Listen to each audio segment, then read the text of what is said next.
Shalom, shalom, peuple éternel, soyez tous bénis au nom puissant de Jésus. Je viens partager avec vous un message que le Saint-Esprit a nourri à moi. Ça fait un long moment. Et ce message, je vous exhorte de l'accompagner avec des efforts afin que nous puissions aboutir à un résultat. Aujourd'hui, nous allons parler de l'excès de table.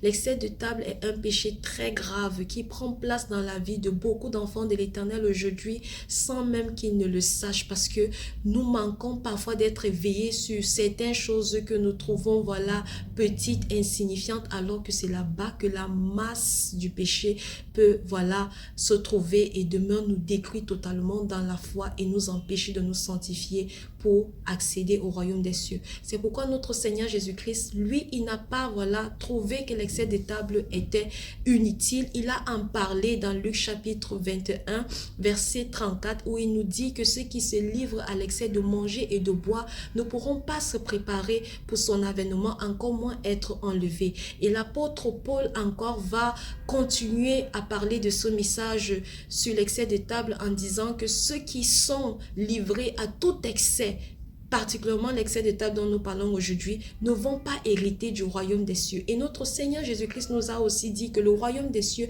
ne consiste pas à manger et à boire. Donc aujourd'hui, je viens vous parler d'un péché qui se cache, qui se dissimule beaucoup, mais dont le but est de nous priver de notre salut, de nous empêcher d'hériter du royaume des cieux et de nous détruire totalement dans la foi et nous rendre stériles dans les œuvres de la foi. Nous devons aujourd'hui considérer vraiment notre condition devant l'Éternel et voir si il n'y a pas d'excès de table en nous d'une manière ou d'une autre. Et l'excès de table aussi vire souvent à une forme d'idolâtrie parce que toute chose qui vient dans notre vie et qui commence à prendre de la place n'est pas bonne. Nous avons et nous servons un Dieu extrêmement jaloux et qui n'aime pas partager sa gloire avec qui que ce soit ou sa place avec qui que ce soit et donner de l'importance, de l'intérêt à la nourriture, à la boisson, c'est très dangereux pour nous. Et je vais vraiment parler aussi, entre guillemets, voilà, de moi personnellement qui ai eu à faire face à ce péché il y a de cela quelques années. Après ma troisième grossesse, je suis tombée dans l'excès des tables. Mais cela ne s'est pas fait du jour au lendemain. Ça s'est fait d'une manière progressive. Quand je suis tombée enceinte de mon troisième enfant, j'ai commencé à manger vraiment à l'excès. Bien que je justifiais le fait de manger ainsi parce que j'étais enceinte, mais ce n'était pas vraiment raisonnable parce que même à l'hôpital, le médecin m'a demandé de prendre un régime parce qu'à 2 mois de grossesse, j'avais déjà pris 10 kilos. Donc, moi, je n'ai pas voulu considérer, j'ai joué la têtue, comme on dit souvent.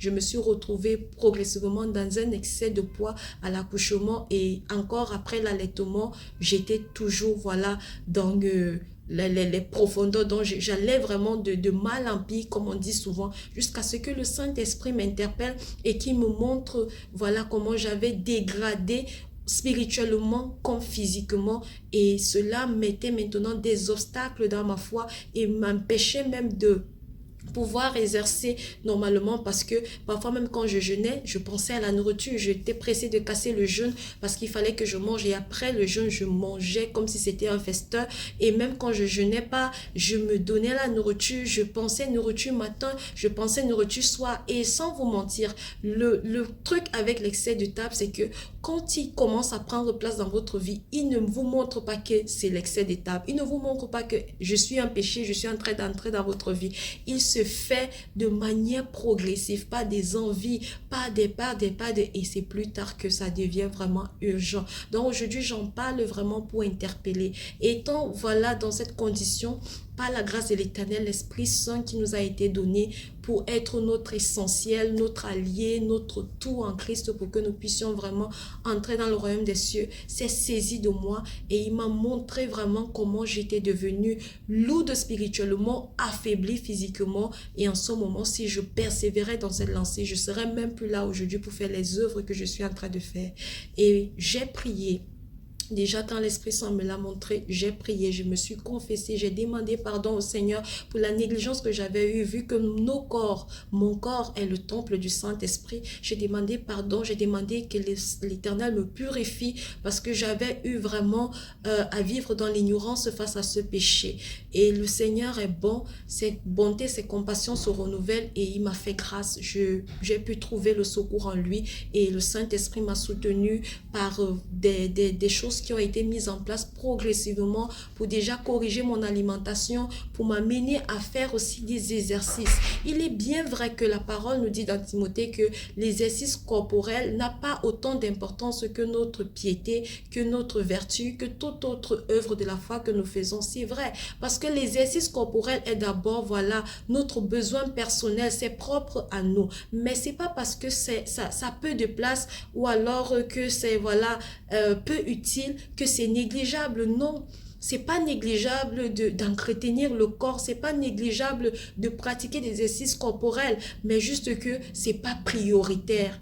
Donc, comprenons bien la parole de l'Éternel et ne mélangeons pas les choses selon nous, parce que je vois certaines personnes qui se privent de prendre soin d'elle, soi-disant parce que les hommes qui ont interprété la parole de l'Éternel à leur profit s'en servent pour nuire aux autres. Donc, soyons vraiment dirigés par le Saint-Esprit dans ce que nous faisons.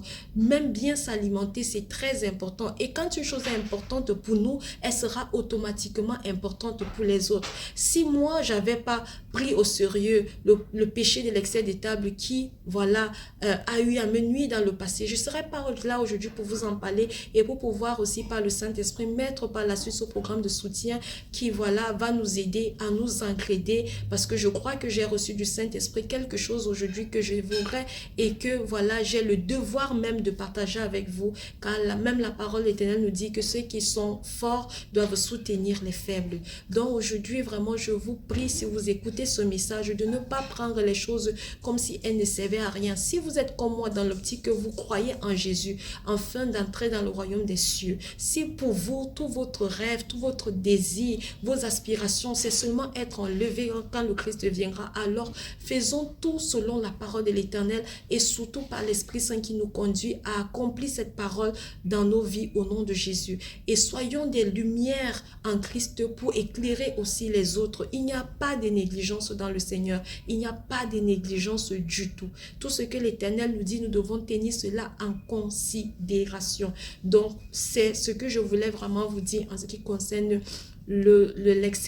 l'excès de table qui est un péché nocif vraiment dans la vie de nous, enfants de l'Éternel. Et ce péché-là, il se combat avec la patience et avec la persévérance. Parce que c'est un péché qui prend le temps pour partir. C'est pas évident et c'est pas facile du jour au lendemain de s'en débarrasser. Nous devons vraiment veiller déjà en prière. Nous devons aussi poser, voilà, des actes d'effort pour que vraiment le Saint-Esprit puisse agir, parce que l'Esprit Saint est notre allié. L'Esprit Saint va te dire fais une chose, si tu ne fais pas, ne pense pas qu'il va t'oppresser ou ça comment voici ça comment il va te forcer en fait. L'Esprit Saint n'oblige pas quelqu'un à faire quelque chose. L'Esprit Saint est avec nous comme dans une sorte d'association. Il est notre associé. Il est là pour qu'ensemble on puisse arriver à avoir un résultat. Ensemble on puisse arriver à aboutir à la volonté de l'Éternel. Donc quand le Saint-Esprit,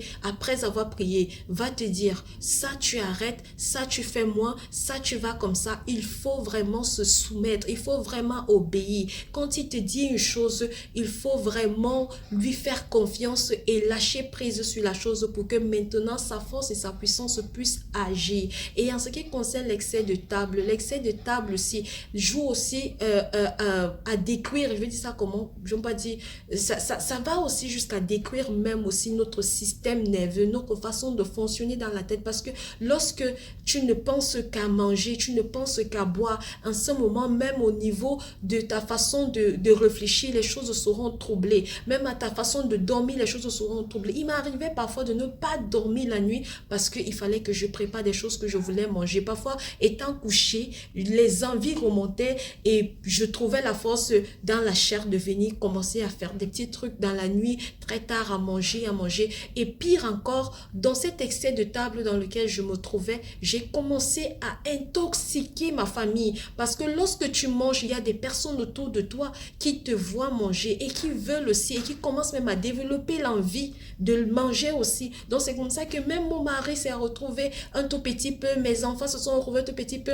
Nous sommes, voilà, arrivé ici à exploser dans les kilos du jour au lendemain, mais l'Éternel soit loué et vraiment que toute la gloire lui soit rendue parce qu'aujourd'hui, tout cela est derrière nous. Aujourd'hui, nous sommes en train de vraiment se remettre en forme physiquement et surtout spirituellement parce que c'est l'esprit qui porte le corps et c'est l'esprit vraiment qui nous permet, voilà, de mener la vie que nous menons physiquement. Donc, je viens aussi rendre grâce à l'Éternel à travers, voilà, le message que je vous apporte sur l'excès de table et vraiment vous encourager à vous relever ou à vous lever pour combattre le bon combat de votre foi face à ce péché.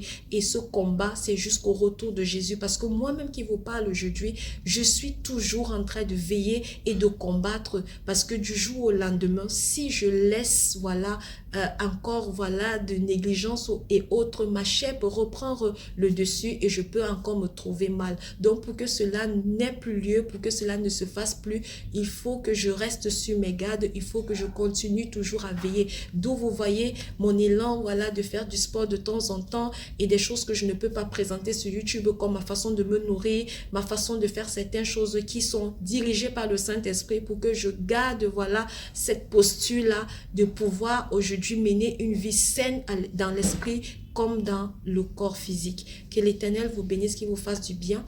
Et en ce qui concerne le programme, je vais aller un peu vite, ma batterie est encore faible, je ne veux pas que ça me lâche. En ce qui concerne le programme de soutien, je vais laisser mon numéro WhatsApp. Je compte mettre sur pied un groupe pour celles qui veulent, surtout les femmes. Je sais que c'est surtout mes soeurs qui sont, voilà, à la demande. Donc, je laisse mon numéro personnel sur WhatsApp.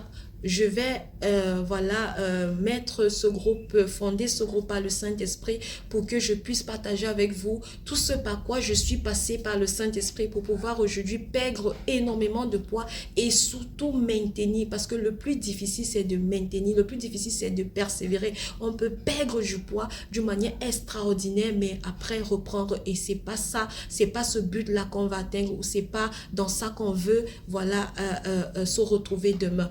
Et l'Éternel a fait grâce. En 2017, j'ai apporté ce soutien à une sœur et à d'autres aussi par la suite, mais à une sœur particulièrement en 2017, je lui ai apporté ce soutien et elle a perdu 30 kilos en vraiment un espace très réduit. Elle a perdu 30 kilos. Et moi par la suite, moi-même aussi, sans le savoir que j'allais en avoir besoin, en 2021, oui, le Saint-Esprit aussi m'a amené à perdre énormément du poids et j'ai rendu cette action de grâce ici sous forme de témoignage et je crois que le Seigneur fera encore à travers l'instrument que je suis de grands miracles pour tous ceux qui sont vraiment dans le besoin, car je crois que nous avons reçu pour partager aujourd'hui. C'est ce que je fais avec vous. Que le nom de Jésus soit loué et que toute la gloire revienne à l'Éternel. Shalom, shalom.